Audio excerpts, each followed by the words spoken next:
Bismillahirrahmanirrahim. Assalamualaikum warahmatullahi ta'ala wabarakatuh. Alhamdulillah rabbil alamin. Wassalatu wassalamu ala asyrafil anbiya wal mursalin wa ala alihi wa sahbihi ajma'in. Alhamdulillah, we have discussed our positive Islamic psychology model of how we are going to transform ourselves to achieve peace, happiness and success. This is the book. I hope you buy this book and then become our positive Islamic psychology practitioner, and also continue your work with us and become our life coaches in various areas of human transformation to achieve peace, happiness and success in our life in this world and the hereafter.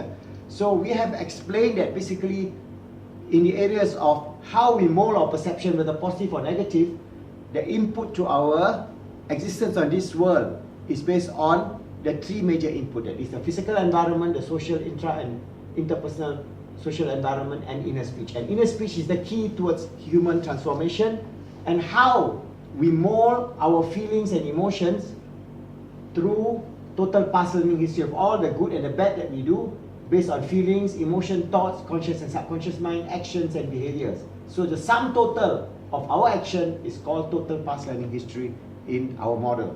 Okay, what is important for us is to understand that we can give labels to our feelings and emotion, and we can become observer to the play in our mind, because just like Aaron Beck says in his cognitive behavior therapy, we get automatic thoughts. Just like Nur Qayyim says, we also get automatic thoughts, automatic inner speech, both from the realm of good and from the realm of evil. So that is something that we cannot control. But what we can do is we can become an observer, and by giving labels, we can practically change our perception. And yesterday I had given you some idea of how to do it. For example, how we can reduce the feelings of revenge and hate, and how we can imbue ourselves with forgiveness. We look at all these things, view our inner speech as observer. What do I mean by this? When we have an inner speech that is negative, for example, the inner speech says, I hate Mr. A because he has done this to me, whatever bad things that he has done. So you repeat in your inner speech, I hate Mr. A repetitively.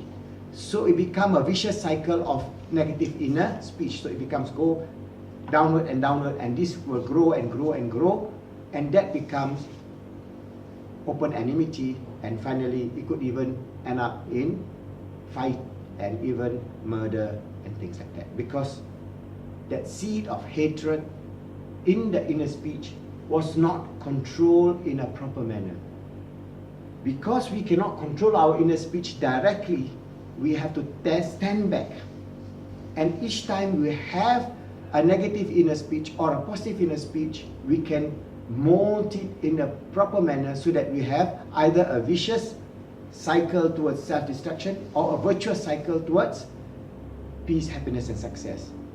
I give you an example. For example, we give labels to our inner speech. For example, I've given you labels like this: Mr. Anger, Mr. Hate, Mr. Ego, Mr. Revenge, or Miss Envy, Miss Jealous, Miss Anxiety, Miss Backbite, whatever. You just give a label, create a label, and you observe how your thoughts play in your mind and how you can understand it. For example, if a thought came, just like I mentioned just now, of revenge, then you can say, oh, now in my presence I have Mr. Revenge playing in my inner speech. So how am I going to now reduce that thought? So how to reduce that thought is to find an opposite thoughts. For revenge, we bring the thought of forgiveness. For hate, we bring the thoughts of love. So that is a difficult process. We're not saying that automatically today you do it and like magic it is all done, but you can mold, because in psychology we call this the shaping process. Everything takes a step by step by step by step by step. So when you become an observer, you can observe what are the interplay in your inner speech. That interplay can be negative and positive.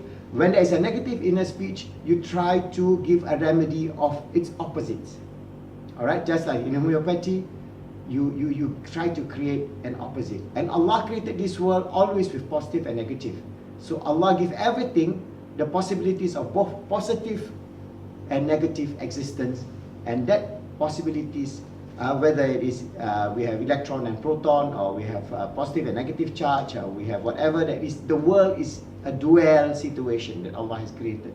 We can be good, we can be bad, we can be humble, we can be egoistic. Each and every one of this game that plays in our inner conscious, our inner speech, we can try to identify before it becomes big, because it becomes habit.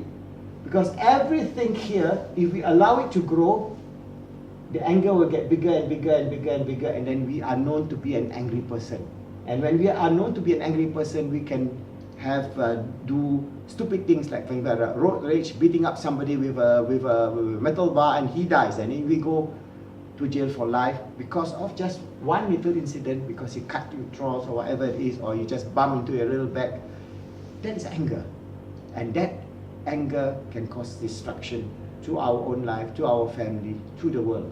So when we see that anger coming in, when your heart is palpitating, then you reflect, oh, now I have in my present Mr. Anger. How am I going to overcome it? Inshallah, I'll try to calm myself. So what you do, you say, Astaghfirullahalazim, Astaghfirullahalazim. And then you pray to Allah, Ya Allah, allow me to be able to control my anger, and let me have peace and happiness. So you are in constant communication. Your inner speech is then molded in some small measure, repetitively every day, to then imbue yourself with more and more positive inner speech. And in your dua, always use positive language. Always ask for goodness in this world, goodness in the hereafter. Always ask for love of Allah, love of your family, love of Rasulullah, love so much. So there's so much love that you can absorb. And if you absorb all the love that Allah subhanahu wa ta'ala, and all the possibilities of love that Allah can give you, then you can slowly reduce the form of hate that is always impinging in our inner speech. Alright? This is a little practical way in which I believe if you really do it constantly, you can solve a lot of psychosocial problems that we face in this world today. Because this world today, the way in which we are molded in our life with rage, anger, hatred, is a melodrama that we look at all the drama from Hollywood or Bollywood, or the drama from the Korea or the Brazilian drama. Every day we are living in a melodrama, imbuing ourselves with all these bad characters. And that form our inner speech, that become our framework. If that is our framework, then we are self-destroying ourselves. We are self-destroying our family. We are self-destroying our iman in Allah subhanahu wa ta'ala. That's why it's good for you if you can forget about all this melodrama, all this stupid thing that is moving around in the media, in the television, in the YouTubes and so on. Try to get all the positive energy within yourself and try to imbue that positive energy and nurture that positive energy, and inshallah you will grow to become a happy, loving, caring, wonderful human beings that achieve peace, happiness and success. And then you grow to become a true and sincere servant of Allah.